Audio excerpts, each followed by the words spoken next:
Hello, Kelle Sparta. Thank you so much for coming on to the Everyday Mystic. It's wonderful to have you here.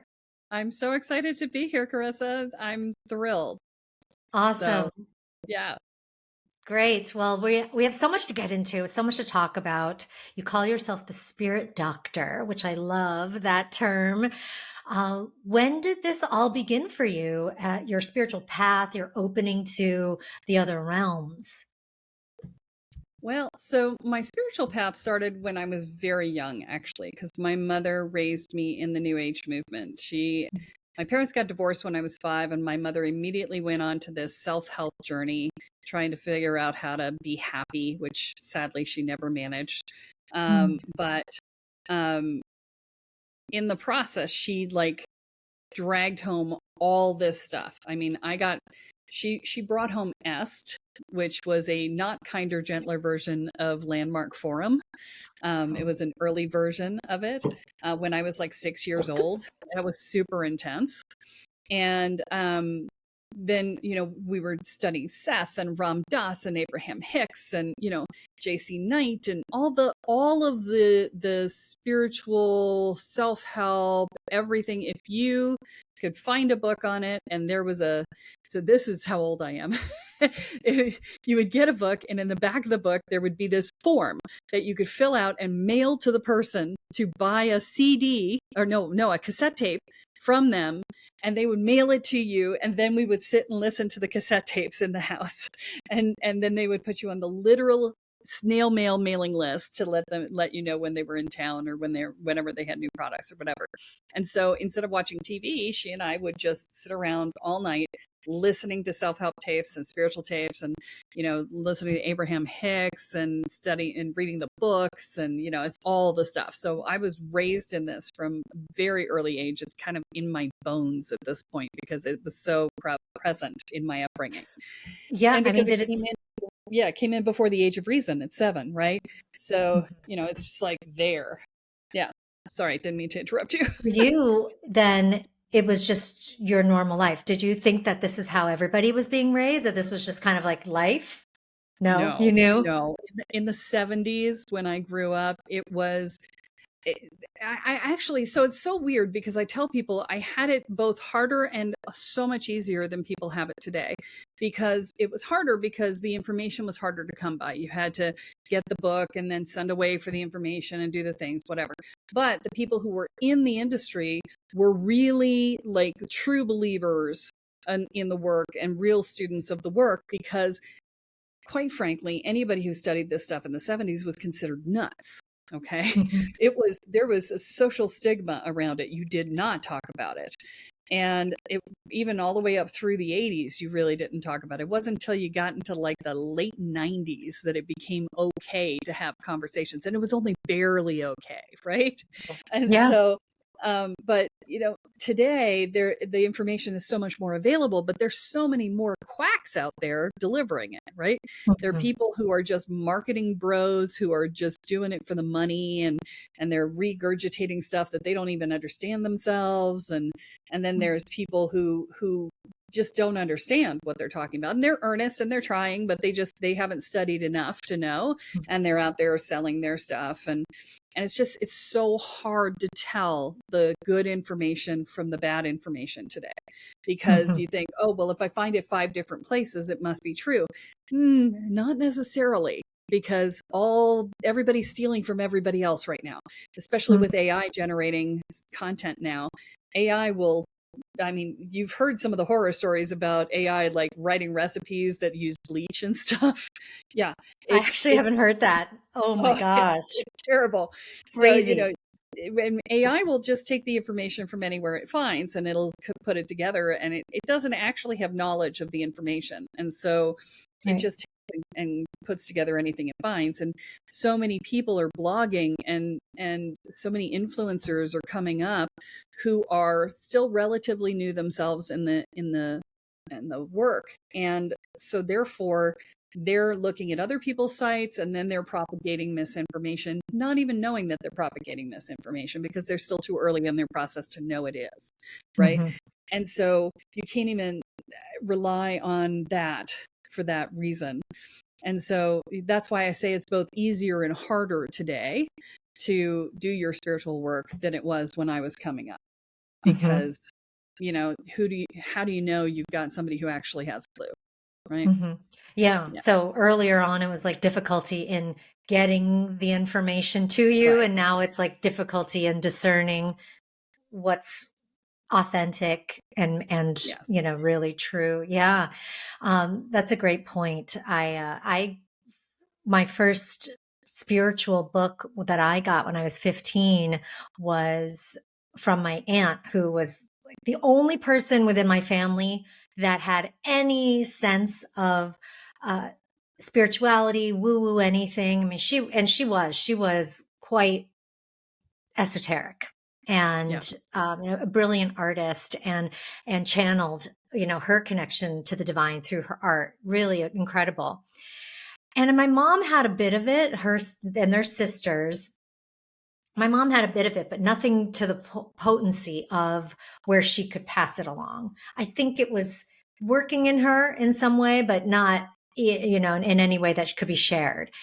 And when I got this book from my aunt, I just devoured it. I was like, oh my, this is what I've been seeking. This is what I've been looking for. This is incredible.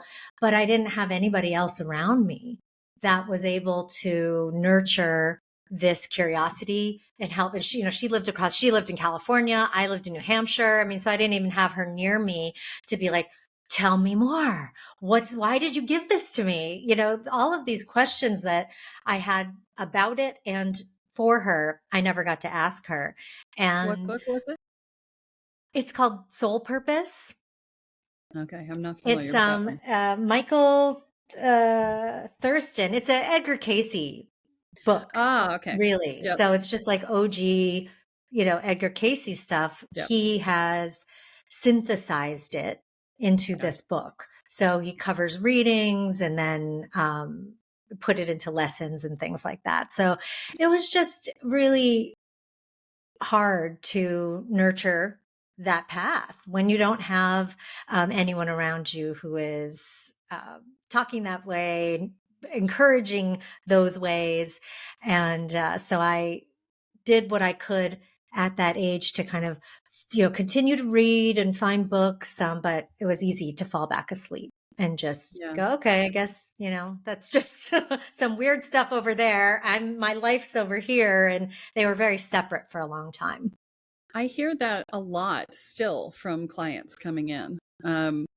They talk about, they'll live in the Bible Belt and there's nobody there, or they'll live in the Midwest where it's really just nobody talks about it. And it's really only fully out of the spiritual closet really on the East Coast and West Coast of the US. In other countries it's different, but in Hmm. the US, the center of the country and the South is just like, mm-mm. Then, people don't talk about it out loud very much, right? Hmm. So it's very hard to find community. It's one of the things that I hear most often from people I talk to.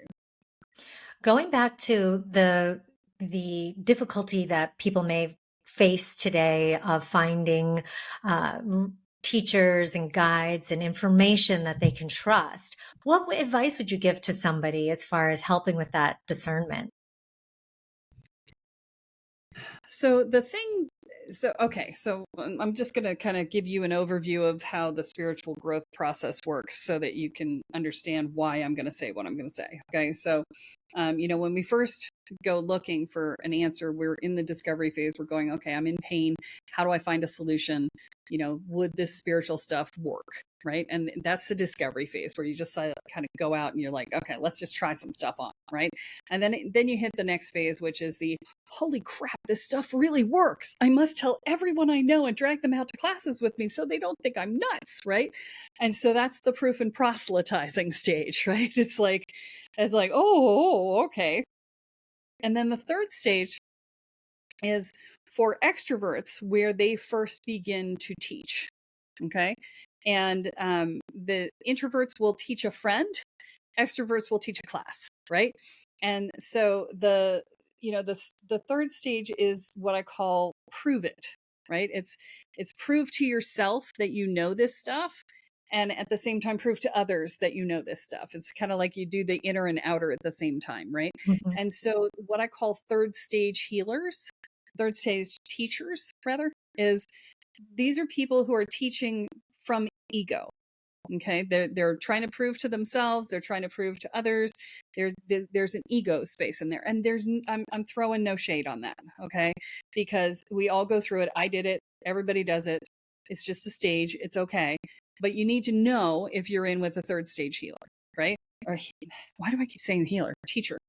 And so if you're in with a third stage teacher, what you're going to hear when they talk to you is they're going to be very like, I know, and this is the way, and this is the only way it's done. And, if you ask sort of deeper questions, they may get flustered or upset, or, they might even come at your face if you've threatened them too much, right? That happens occasionally.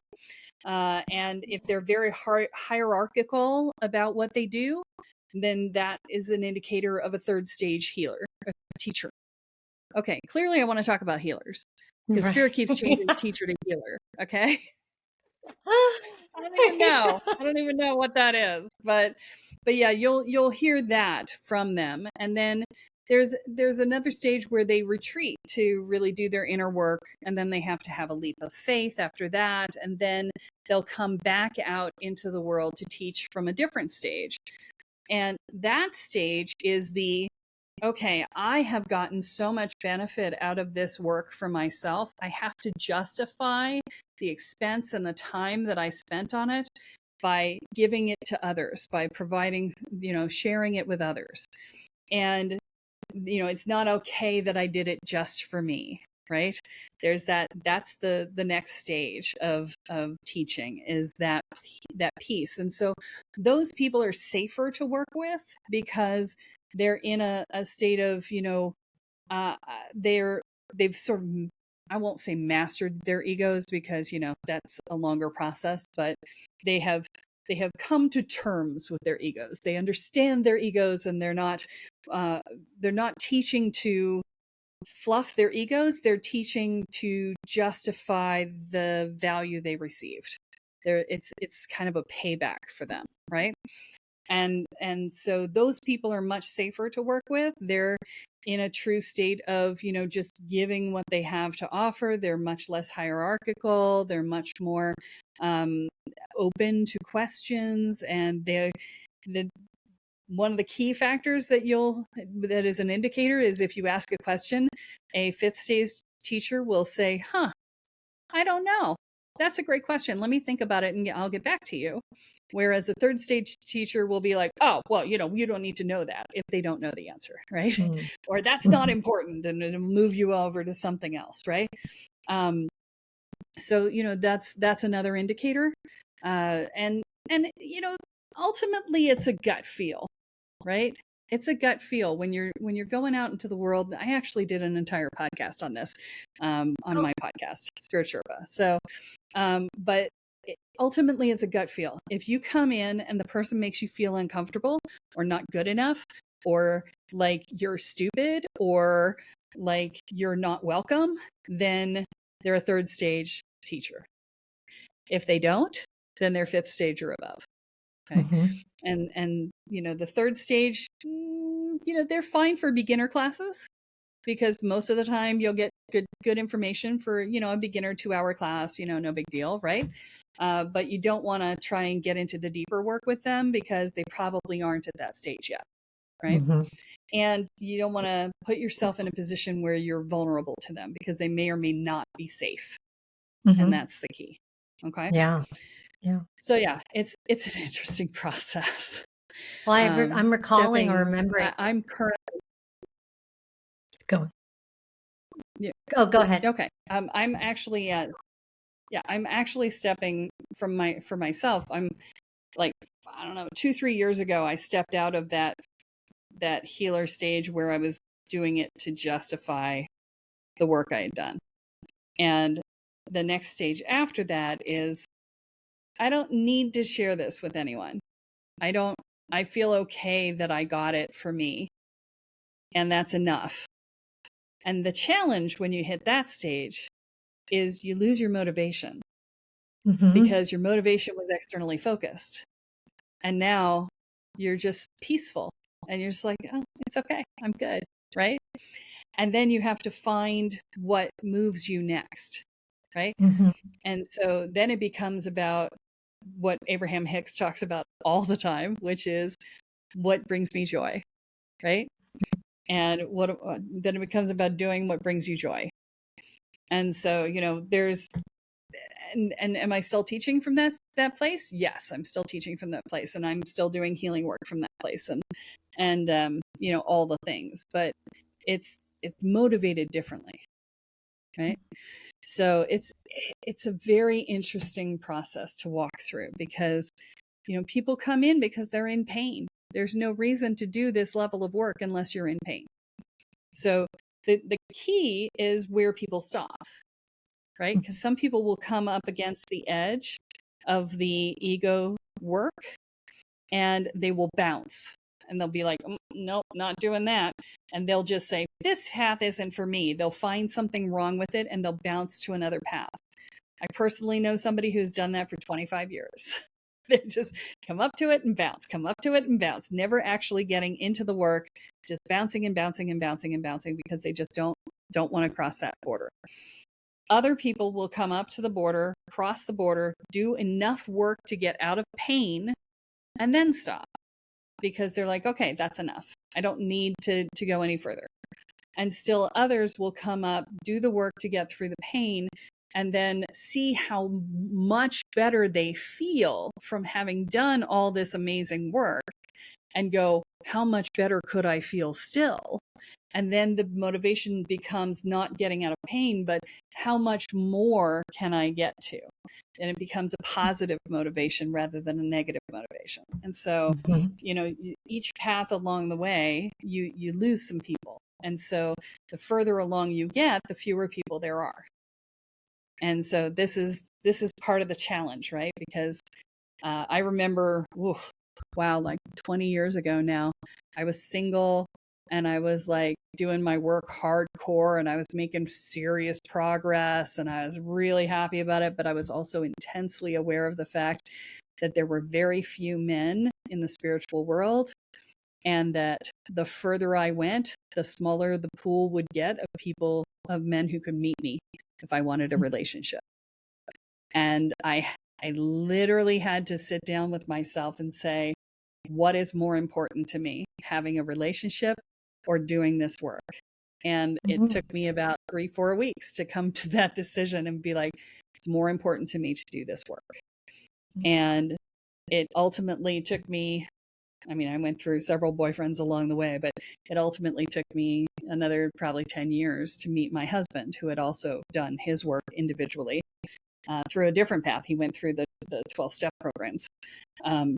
But that's, we literally said we weren't ready to meet until 6 months before we did. So, it's we will get in our own way as much as we can. And so, that was a resistance for me. It was maybe I don't want to do, maybe I want to be, loved by somebody else. And I ultimately decided it was more important to be loved by myself. Mm-hmm. Right. Yeah. And then lo and behold, that's what led you to your husband. Yeah. 10 years later. But yeah. The path of self-love and compassion, because I like to call it self-compassion more than self-love, because I know, the self-love ends up getting a bad rap, I think, within spiritual circles. Sometimes they're just maybe even in popular circles when talking about self-love, they like there's certain spins that get put on it, that this makes you egocentric, or this actually disconnects you from God, or you are there's just these labels that are put on this practice of what I consider being at the pinnacle of where we get to, so that we can spill the cup over, right? It's just like, let the cup flow from a filled cup, not from an empty cup. And self-love, self-compassion is what allows us to get there. So, have you run into that though, as far as in either your own self-love practices or even in teaching it to others, that there's resistance societally from this being potentially selfish, egocentric, or a disconnect from Yeah, God?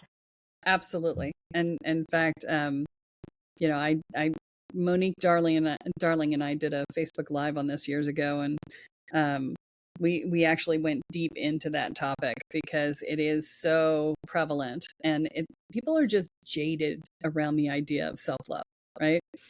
They're like, that again is an ego resistance, and it's ironic that you say I haven't run into the "it separates you from God" thing yet, but it's Mm, ironic you say that one because if we are all one, then we are all God.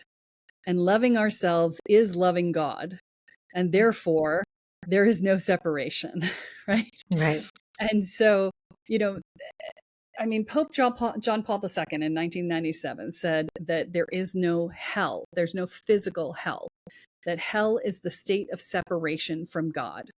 Mm, And the idea that self love would separate you from God is the most absurd thing I've ever heard, actually. mhm. So that one's new to me, but yeah, that one and the you shouldn't charge for spiritual services. That one makes me crazy too. I'm like, they're like, oh, they're a gift from God. I'm like, well, if you're naturally good at math and you're an engineer, isn't that a gift from God? And don't you get paid for that? If you're a Mhm. prodigy at the piano and you get paid for your concerts, isn't that a gift from God and you get paid for that? Why is it that we're not supposed to charge for the gifts from God that we have gotten as spiritual practitioners and that we've worked our butts off for developing the experiences to the skill sets? Because, psychic abilities, healing practices, teaching, they're all muscles. They're all Right. muscles that we develop over time. Everybody has them. And it's just you've taken the time to develop and hone those muscles so that you have those abilities. Just like anybody else who's learned any other skill on the planet. The fact that you shouldn't charge for your services, the idea that you shouldn't charge for your services is absurd. It's ridiculous. And it's Mhm. just another way that we keep ourselves back. It's Mhm. another way that we are being pulled out of our reality and of being pulled out of sharing what we have to offer. And the idea that we have to be poor or just barely make a living, it's like money gives you the ability to expand your impact, right? It does. It just gives you the ability to expand your you can pay for ads, you can pay for marketing, you can pay for all the things that you need to do to be seen more, right? It's so hard to be seen already that the money gives you the ability to do that. And you have a greater impact with more income. So saying, oh, well, I can't make that much or I don't need that much. It's like, no, you don't need it, but your business does. I mean, maybe you don't need it. Maybe you're good with where you're living, but your business needs it so that you can have greater impact. And maybe you will ultimately look and say, it would be nice to not live with a 20-year-old fridge that I'm always afraid is going to be breaking down. Maybe I would like to have some new clothes. Maybe I would like to have fresh underwear. It's like I I lived very poorly for a long time, and every time money would come in, the first thing I would buy is new underwear, right? It was just Mm. that's the thing, right? This is the thing. We don't need to live in poverty in order to Yeah. be spiritual. We think that there's like this spiritual thing that is separate from money, and money is just energy. It makes us more of who we already are, Mhm. right? And it sounds like you learned that by experiencing that level of wanting, or at least you had renounced material possessions for a while. You went on a Yes. spiritual pilgrimage, and so you were Yeah. living on very little. Yeah. I And so, lived did on. you think you needed to do that in order to Um, gain the knowledge? I, I I think I don't know that I've had a conscious thought about that. I think what it was, so I went on spiritual pilgrimage for a year. I gave away everything I owned. and I lived on $350 a month of unemployment insurance and the kindness of strangers, right? And so I lived in my car during that time, and I traveled 14,000 miles, and I just kept going from place to place. And that was very much led by Spirit. Spirit said, go here, do this. And they didn't tell me what the next step was ever. It was just, do this, do this, do this, do this. And so, I actually wrote a journal about it. I'm on Live Journal. That's how long ago this was. And I had to stop at internet cafes to write my journal because there was no such thing as a smartphone at the time, because it was 2002. And so, it's all up on my blog, and the blog is called "You Want Me to Do What?" So, Yeah. that's the journey, right? And so, for that was very spiritually led, and that just was what it was. But for everything else, I was really attached to the struggle, and I was really attached to just doing my spiritual work and only making money from spiritual stuff, because every time I tried to apply for a job, I felt like my spirit was dying. And so it was much less of a, I feel like I need to suffer, than it was I am only doing this because this is what's most important to me. And then I learned what I needed to learn in business to figure it out. But I had the classic problems that you start out with when you first do this, which is, I'm afraid of rejection. And every time somebody unsubscribed from my mailing list, I was heartbroken. And, I was just like, oh, I'm not good enough. And blah, blah, blah, right. And I would put something out and I would give it like 2 weeks to work. And if it didn't immediately pop, I took it back. Right. And then I'm like, nothing works for me. I'm trying so hard. Right. Well, woe is me. And all the things, and, going 20 directions at once. So I was frittering all my energies and not focusing on any one thing. I wouldn't commit to a path, and, all of the things. Right. And every time you get in your head, every time you go into like I've got to figure it out, right? And I had this thing that I had to figure it out. I had to do it myself without any help, because if I got help, then I didn't deserve the rewards at the end, right? It was like I didn't earn them, right? I wanted to make it on my own, which I think is, now I look back and I'm like, oh my God, that's a load of crap. But at the time, it was really strong in my energy field. And so, and I was big into my warrior self. My last name's Sparta, man. I took that when I got divorced. I'm like, it had been a pen name in college, and I was like, I'm in my warrior self, right? And so, everything was a battle for a long time, and until I decided to give up the battle and step into the flow and really lean into my feminine self. And that was very hard, because masculine was really my default mode. So, well, yeah, being raised by a single mom, your mom probably carried a lot of that needing to, right? I mean, she had to take action, play that role. Sort of. No, I sort was of. the man in the family. My mother was Okay, the so woman. you had to take it on because it wasn't happening there. Yeah, my mother took care of the bills, and she did the things and whatever. She took care of business in terms of needing, taking things and making sure everything happened. But emotionally, she was the woman in the relationship, and I was the man, and we were partners. Right. It was just like, she literally would say, it's you and me against the world. Right. It's the Helen Reddy song from back in the day. Right. Yeah. And so, it was, from the age of 5, I was expected to be an adult. So, yeah, that was a little challenging, but, no doubt. We choose our parents for a reason. My dad was a rageaholic. My mother was an alcoholic. And, that left me in a position where I had to step up and learn how to do things differently. And I had to deal but both of them were incredibly psychic. My dad wouldn't admit it. I just read people. Well, I just know people, was his answer. I'm like, you're saying things that you have no right to know. You're psychic. Mm-hmm. Let's do the math. But yeah, he didn't buy into that at all. He thought my mom was nuts.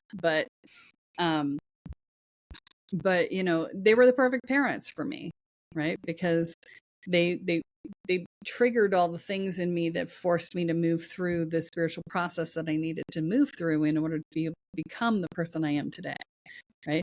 So I don't regret any of it. It's just it was hard, you know. Mm-hmm. They're not mutually exclusive. I can be grateful for it and admit it was hard at the same time, you know. Mm-hmm.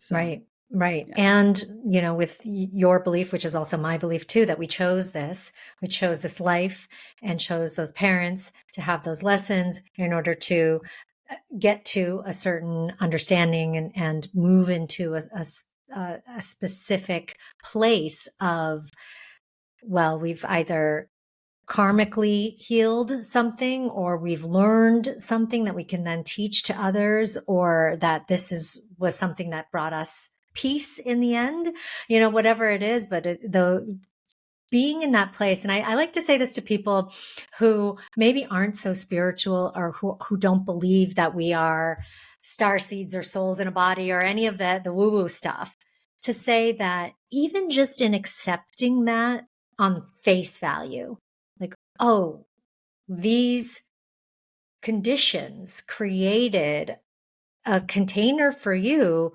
to become the person that you are today. right, And isn't that person that you are today stronger for it, more right, resilient for it, more creative for it? Maybe you know, learn how to become a funny person and a comedian because you had to, right? And all those qualities, like you said, you know, when you get consumed by the trauma of what created those, you lose sight of your brilliance. yeah, But if you became brilliant in all of these different ways from it, that's the focus. That's the area to focus on.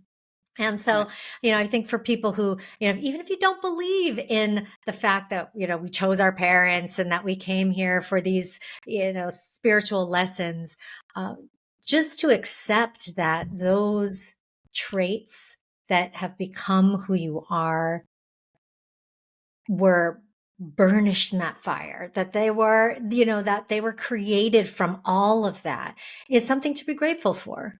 yeah, And to just say, oh yeah, you know, this is, you know, that still sucks. Like, you can still say that sucked and that was awful and it was hard and I don't like them and I'm never going to speak to them again. You can still say all of that and also right, be just so grateful for and so live in your brilliance of everything that was created from it.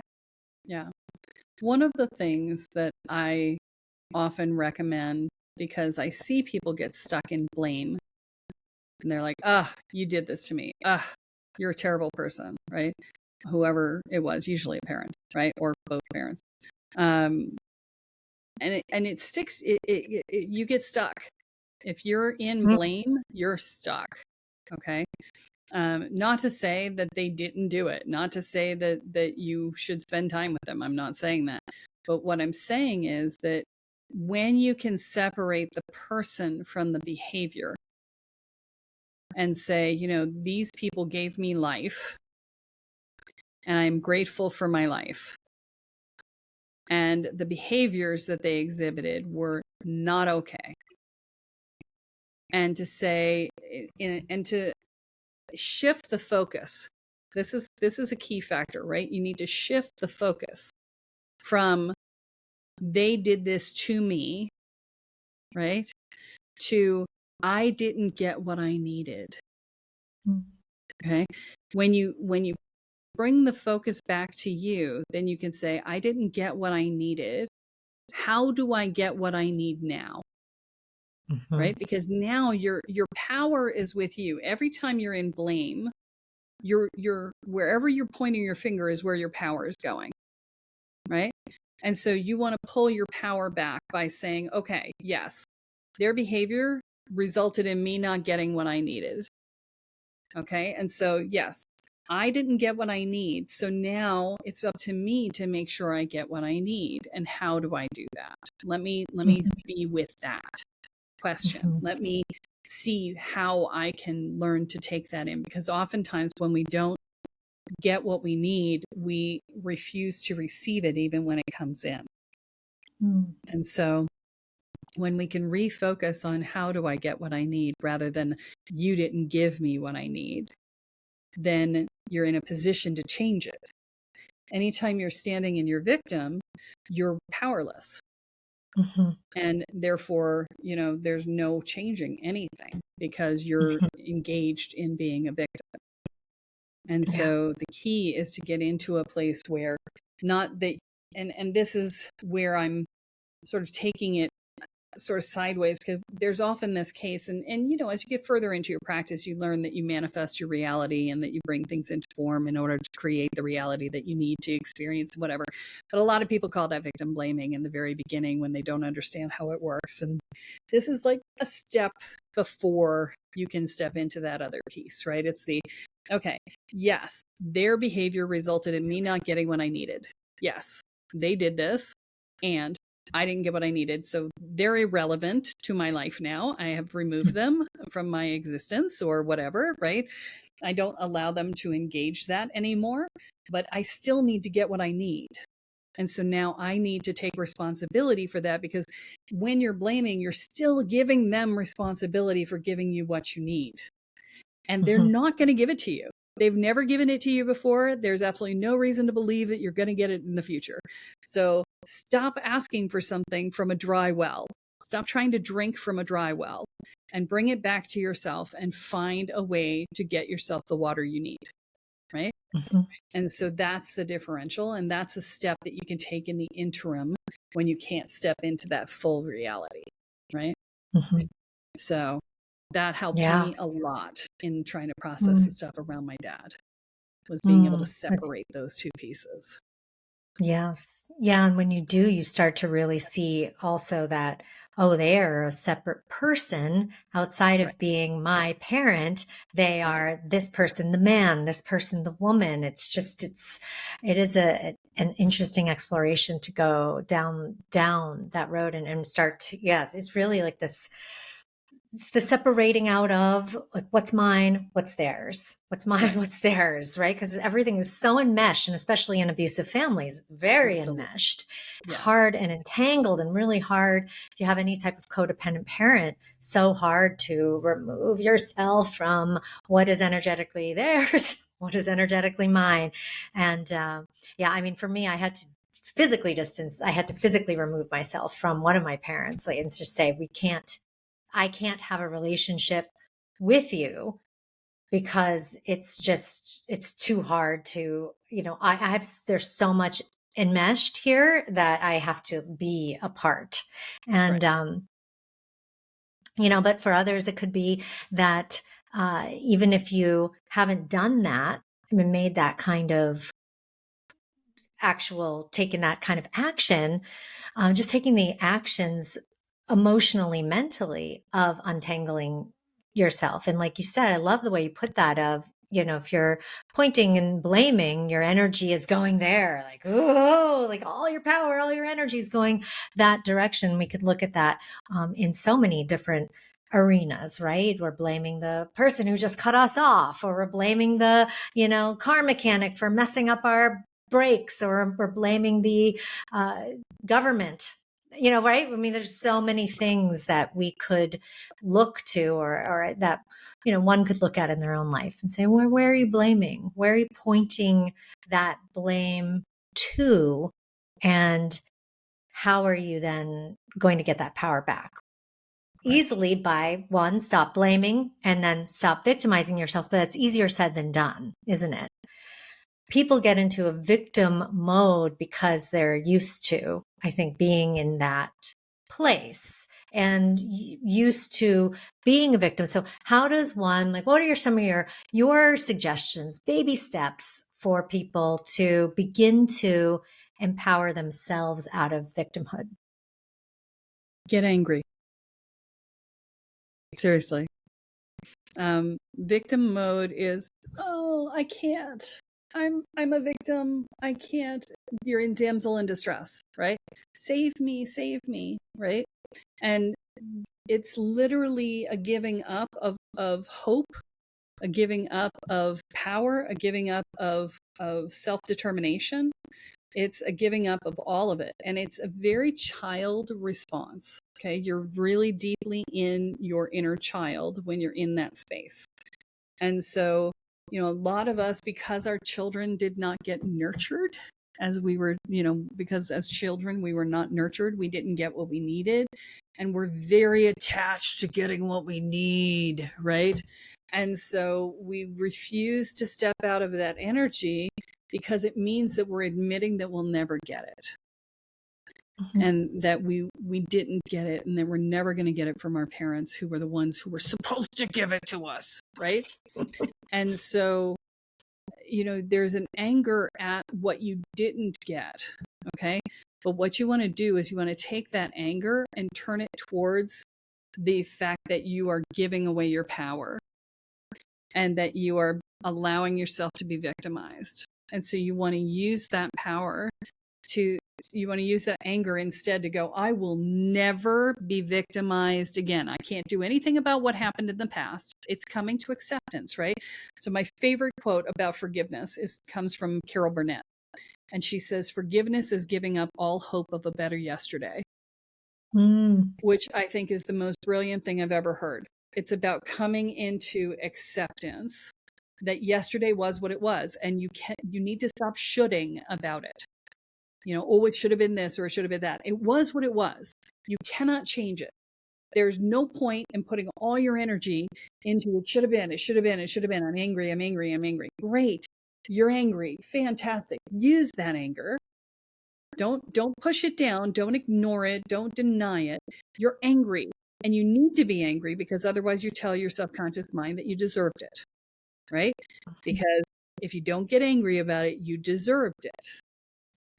Right? So you need to be angry, but you need to use that anger constructively rather than destructively for your own life. So you take that anger, and instead of using it to be mad at the parents who didn't give you what you needed, you will temporarily move it to being mad at the universe for not giving you what you needed, right? Take it off your parents, move it to the universe, and then you can move it to, I didn't get what I needed, and I didn't advocate for myself. And as a child, I couldn't do that, but now I can. And I'm still not getting what I need. And I'm freaking tired of that. It is not okay that I'm not getting what I need. I am done with this, right? That is one of the most powerful statements you can ever make. I am done with this. I will get what I need going forward. I will never be a victim again.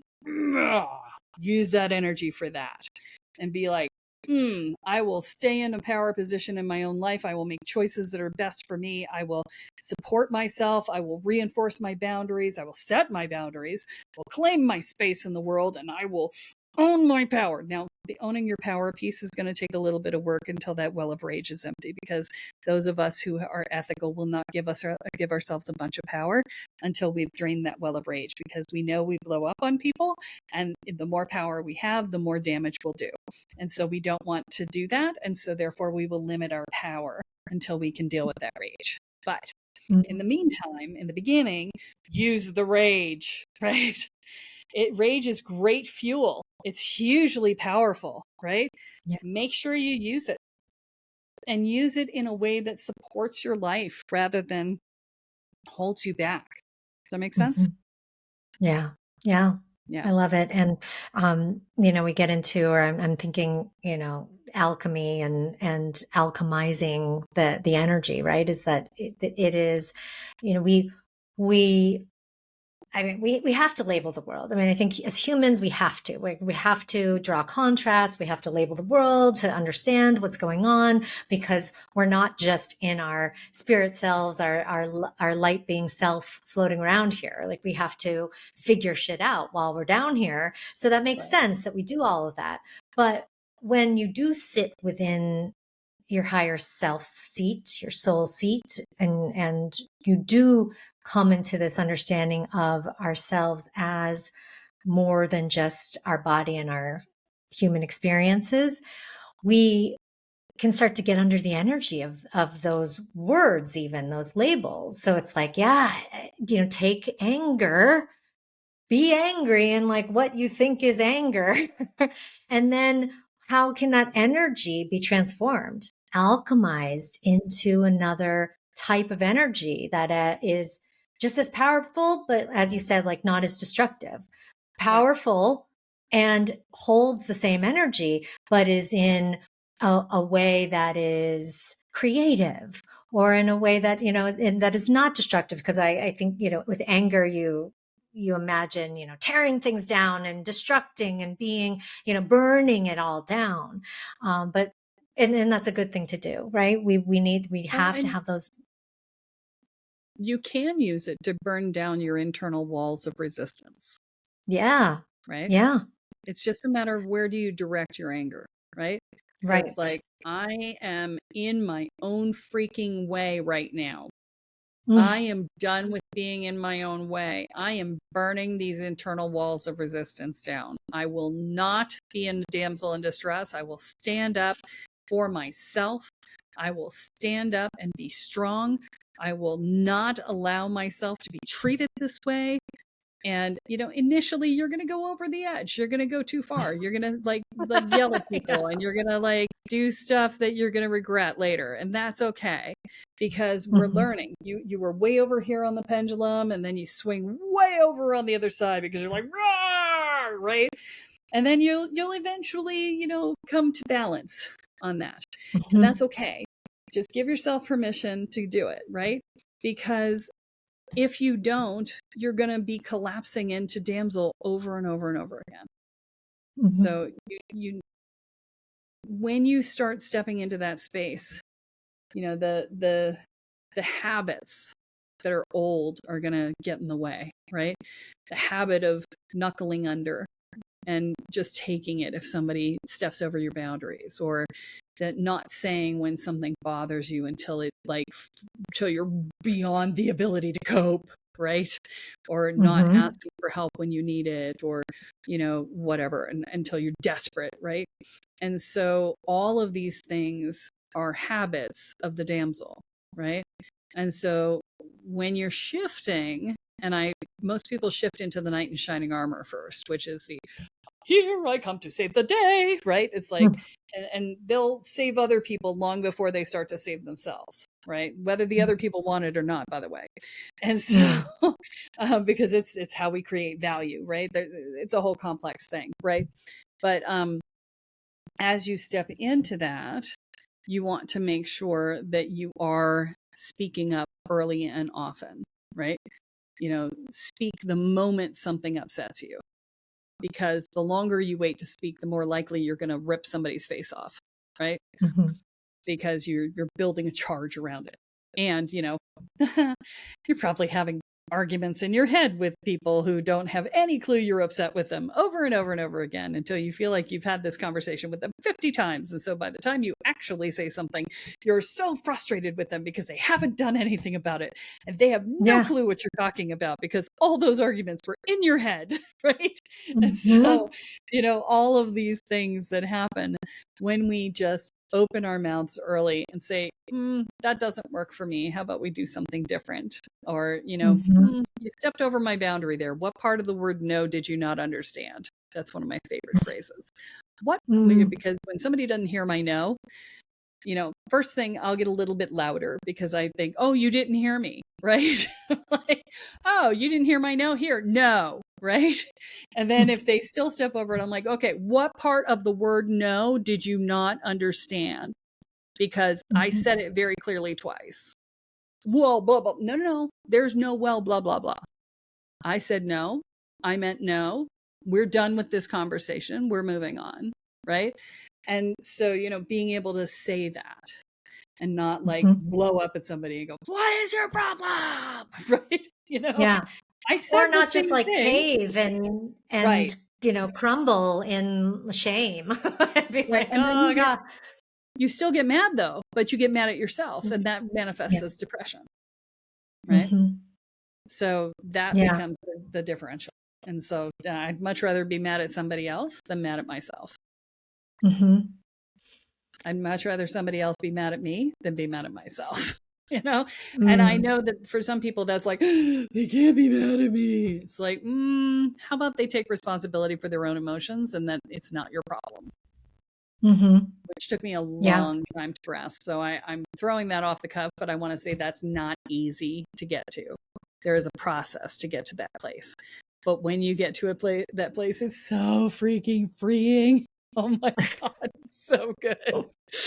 I'm like, oh my God, that's not my problem. My favorite phrase is, wow, that's not my problem. Yeah. I just Yeah. love it. And it didn't exist for me 20 years ago. I could not Yeah. imagine something that wasn't my problem. Everything was my problem. Mm. Yeah. It's a lot to carry, It is. isn't it? I mean, it's Mm. exhausting. It's absolutely exhausting. I can't imagine. I mean, today I'm 53. And so today I am much more tired than I used to be, just in general. I'm just like, I have fewer spoons, fewer things that allow me to get through the day, right? Um, and but spoons, by the way, is a term that is used in the disability community that I love and I use all the time in my spiritual work. It's how much energy do I have to do different things? How many things can I get done in a day is how many spoons do I have, right? So I Mm. can get out of bed. That's one spoon. I can take a shower. That's another spoon. I can make breakfast. That's another spoon, right? And so, if you start your day with 30 spoons, then you're probably going to have a pretty good day. If you start your day with 5, you're probably not going to get much done, right? And Mm-hmm. so, today I have fewer spoons than I had 20 years ago, just because I'm older and I'm tired, and you know life happens, and I have I don't have the taste for self-abuse anymore. Right, for the I'm gonna Mm-hmm. power through, right? I may not actually have less spoons today. I may just admit how many spoons I actually have, right? Right. So Yeah. maybe before those spoons were borrowed or they were not, you didn't actually have them to use. You were like Mm. loaning, Operating getting a on empty. loan. Yeah. Yeah. Yeah. Yeah. You're actually pulling from your life force when you push past your spoons. So you're shortening your life, just so you know. So Hmm. choose wisely, young Jedi. Right? Are you a napper? Do you like to nap? I do love to nap. I'm a big fan of Mm. the nap. I actually, it Yeah. was so funny. I went to a nutritionist recently, and she gave me the assignment to take a nap every day. I was like, yes, Like I love I'm you. all about the nap. Yeah. So yeah. Yeah.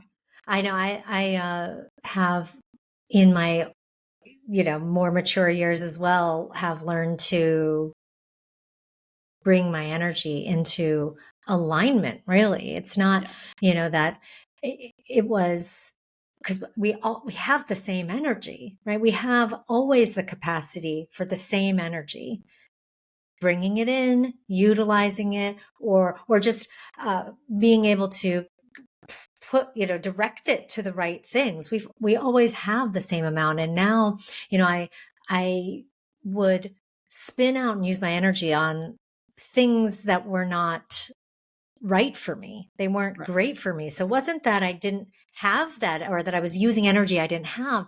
I feel like I was just using it on the wrong things. Yeah. And now I was like, oh, I have as much energy, but I'm using it on different things. And I may not look as energetic out in the world externally to others, but I'm using that energy is being used to heal and rejuvenate my body. It's being used to, be creative and to love and to heal in so many ways. And so it is interesting when you start to work with your own energy patterns and your own and really understanding and wielding your energy rather than Mm. just letting it just being pulled out this direction or not understanding that we even have any control over it. So I know that you've studied many different energy practices or that you utilize a lot of different energy practices. What's something that you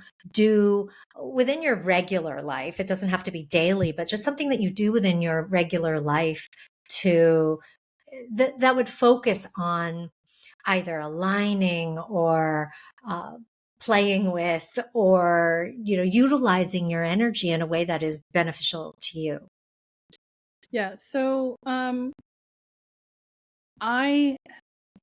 so much like people who have trauma in their lives, I often, not often, but sometimes find myself in what I refer to as the energetic fetal position, right?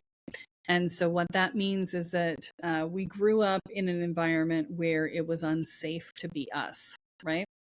And so when you feel stress, you are most likely to go back into the energetic pattern that you know best from your childhood when you were under stress, which is often the energetic fetal position, which is where you close down the crown and root chakras. And it's a defense mechanism that's a very healthy defense mechanism for when you're energetically under attack. It keeps things from being able to get into your energy field. But it's really only supposed to be there for like 5 to 15 minutes, right? And we have a tendency to live in it. This, by the way, is where energy vampires come from. And so the when I'm feeling like about something, if things have stressed me out or whatever, and I felt this way this morning. I was doing a reading. I've been doing these readings. I do corporate intuitive work. I was doing a couple of readings for people in the corporate world, and I was tapped into somebody, and he was burnt out, and so I was in that energy, and so that energy was coming into my field, and I was, and then my husband walked in the door in the middle of the reading that I was doing. It was an audio read, and I was just like, why are you here? What are you doing? I'm in the middle of a read, right? And so, and I had to pull back for a minute and be like, wait, this is not my energy. This isn't my energy. I woke up fine this morning, right? This is his energy, the person I'm reading. And so I needed to pull back from the read. I needed to connect to earth and sky, right? And do the cycling of the energy. And I've got a tree meditation on my YouTube channel that tells you exactly how to do this. But I just connected back in and then cleared my energy field. And then I, apologized to my husband for snapping at him. And then I went back in and finished my read.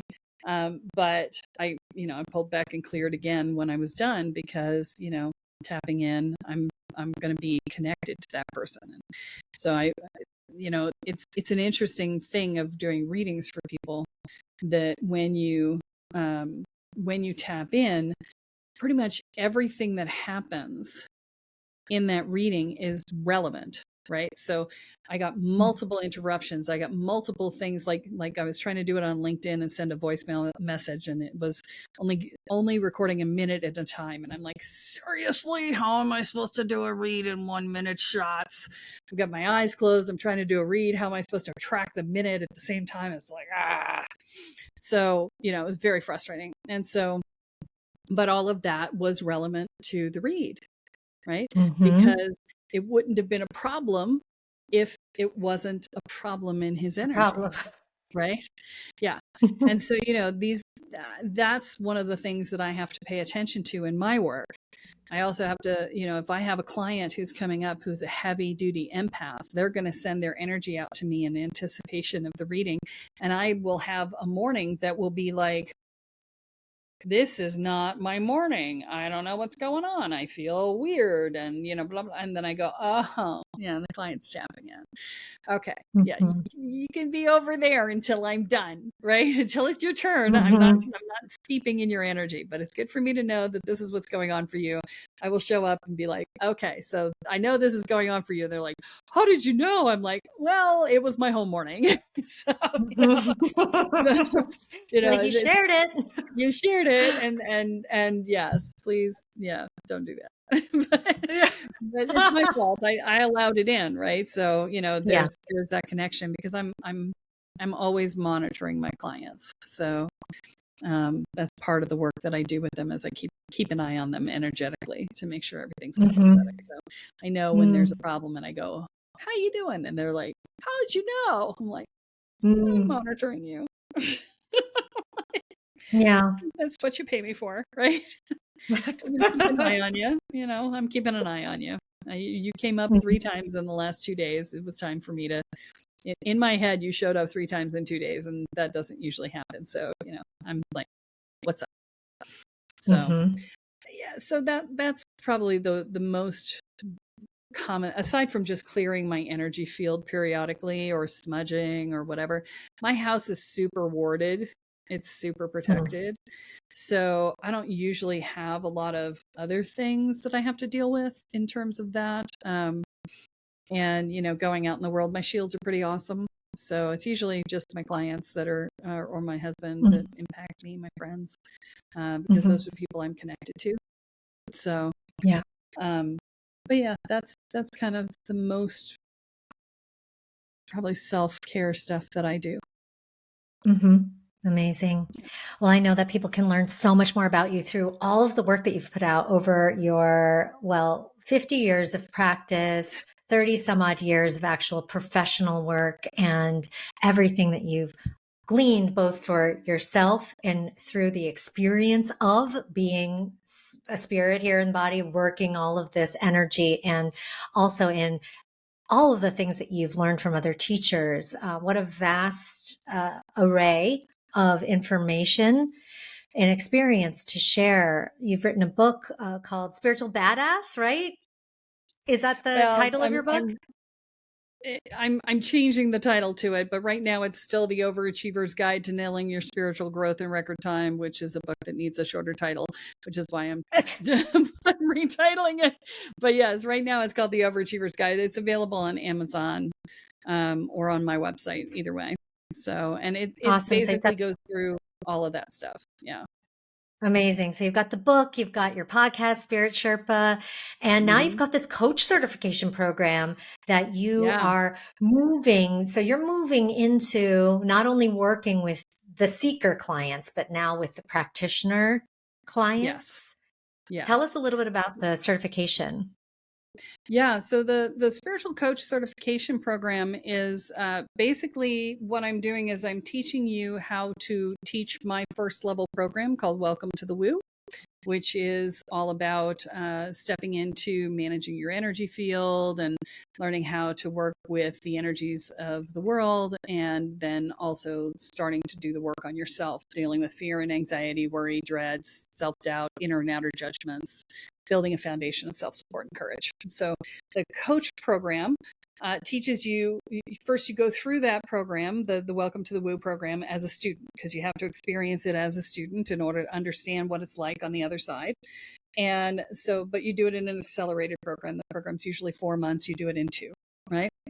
And then from there, I teach you my energy scan process, which is I do an energy scan that allows me to look at all your chakras and see what all the blocks are that are in the way to getting to the next level of your spiritual evolution. And so I teach that process so that you have something instantly that you can then use to go out and make some money and use to find some clients, right? And then I teach you how to market and sell the program. And so, you get all these 2-hour classes that you can run. You're welcome to use all of my podcast episodes as classes that you can run in that. And there's 300 of the podcast episodes. So there's a lot to choose from. And and I work with you on an ongoing basis to help you to get more powerful around the work that you do. And, you start off teaching my Boundaries for Empaths course, which is, the way to change the way that you hold your energy as an empath so that you're not impacted by other people's stuff. And so you start off learning how to teach that, and then you move into other classes and then additional marketing venues and so on. And then I teach you how to sell in a way that's not icky, in a way that just helps somebody decide whether or not it's for them, right? Because I don't believe in hard sells. It's ridiculous. It's either in alignment or it isn't. And then from there, you go out and you make sales and you make a living doing high ticket coaching in your business. And it's the fastest path to a high ticket coaching business that there is. And I'm actually doing the back end of the business for you. So you don't have to build a website. You don't have to do a Facebook page. You don't have to do a merchant account. You don't have to do a contract or an onboarding system or a customer management system. You don't have to do any of the complicated stuff that's required to set up a business structure online. We do that for you. You run all of the stuff through our platform, and we provide the learning platform. All of the conversations are done on Messenger, so that's easy for discussion groups in between. And we're doing it on Google Meet. So we just switched off of Zoom because Zoom changed their terms and conditions, and they're no longer confidential. And so therefore I won't use them anymore. But we do all of that background stuff for you. We do all the customer service. So if somebody's credit card needs to be changed or anything like that, we do all of that for you. So it's super simple. And then once you're up and running, the next 6 months are all about doing your inner work around getting your blocks out of the way to being successful in business. So we have another 6 months that we do after that to get you to clear your path to success. That sounds so perfect for people who want to just really dive into the gifts and do the work, because so many people get then discouraged or caught up or are unable to do the work because they don't know how to run the business. And then that just ends up derailing. So what a beautiful offering and way to empower people to do the work and not necessarily get sucked, away from it or discouraged by it or even fail in it because they don't understand how to run a business. It sounds amazing.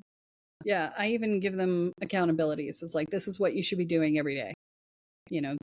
Do things from these lists every day. This is how much you need to get done in order to be successful. And, the first guy through the program told me, I don't know, like 2 months in, 3 months in, he said he's making 2,500% more than he was making before he started the program.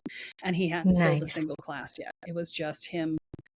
He hadn't sold a single big program yet. He had only been doing the marketing classes, and he was making that much more money.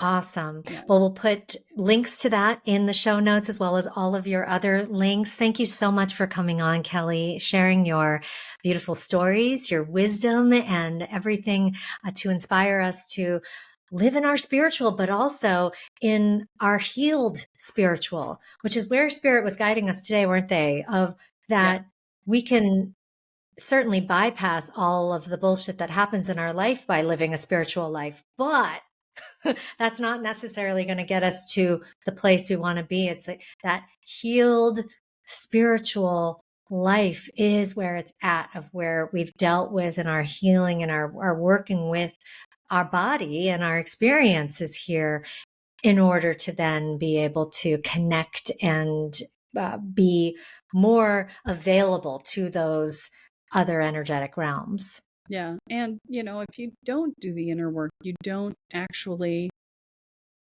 evolve in your spiritual work because you're not clear as a channel to get that information, right? That's the piece that most people don't get. They're like, oh, I just want to do magic. It's like, if you want to do magic, then, you got to be able to hold your own, because as you get into the energetic world, there's all kinds of things that you have to interact with and all kinds of energies that you have to move through, and all sorts of ways in which you're called to be more. And if you don't heed that call, if you don't answer that call, then you don't get to do the higher level stuff, right? And that's the piece that people don't realize. They go looking they want to do magic because they want to get power, and they see the power outside of themselves. And it's like, power you can get outside of yourself is so much smaller than the power that you have inside of you. And it's so much less significant. It's literally insignificant compared to what you can do with your own inner power.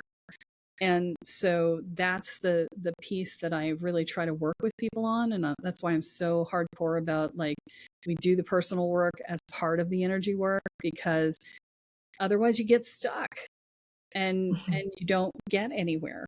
And so this is one of the reasons why it's so important, and exactly what you said is so wonderful, because, you know, in addition, it also helps us to feel better, right? We just don't overwhelm ourselves, right? We don't Yeah. feel those bad feelings anymore. We don't have to have coping mechanisms to deal with our panic and our upset and our rage and our whatever, because we don't have those responses anymore. And so it's Mhm. literally changing your experience of yourself in your life. And it's like, what would Mhm. your life be like if you didn't have those experiences anymore? Just think about that for a second. Wouldn't that be amazing? Yeah. It certainly would be. And it is that you are doing this work. Thank you so much, Kelly, again, for coming on and for all of the beautiful work you're doing in the world. We'll Thank talk you to you for having next me. time. Awesome. My pleasure. Yay.